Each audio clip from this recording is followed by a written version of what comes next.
with both of them there. But Skyla ended up winning with 91 points, as it shows there, which came down to the tiebreaker of Victory Royale. So he was able to take it away.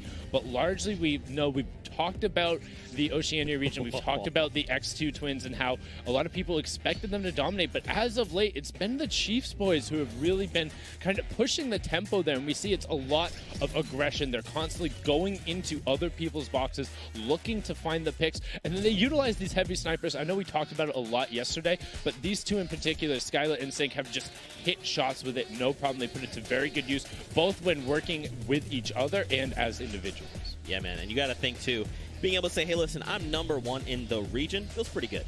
It has to. And you see here, just right away, he gets pushed into his box, no problem, traps him off, and 50's going to regret that 100% of the time. Skyla showing the quick reaction time and why he's able to take home the championship here as well. And again, the rifle fire, everything is on point. And when you get to this level, we talked about how all of these players are very, very, very good. But when you're at the very top, doing the smallest of things right all the time is what separates the very best from the second place. That's right, guys. We want to reiterate, yesterday to qualify, they had to face up against the top 3% of the region.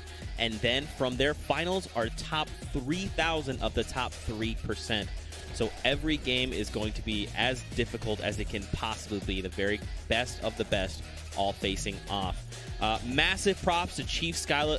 Huge shout out, especially coming from that win like you talked about last week in the duos. To be able to just chain that together and be like, I won duos and now I am the best in the region in solos. That's a nice little resume pad right there. Yes. Back-to-back Scallywag Cup victor, BlackHeart Cup victor. Like, even there's not a lot of players who are able to say they've won back-to-back events or tournaments in Fortnite history, period. So then to be able to have that level of consistency, particularly in a region that's been so top heavy in terms of like players who get noticed, to then climb your way up and really get out there. And as you can see now, flipping over to the final solo leaderboard, Skyla and Volks both at 91 and 16 points clear of the next closest contender. So rounding out the rest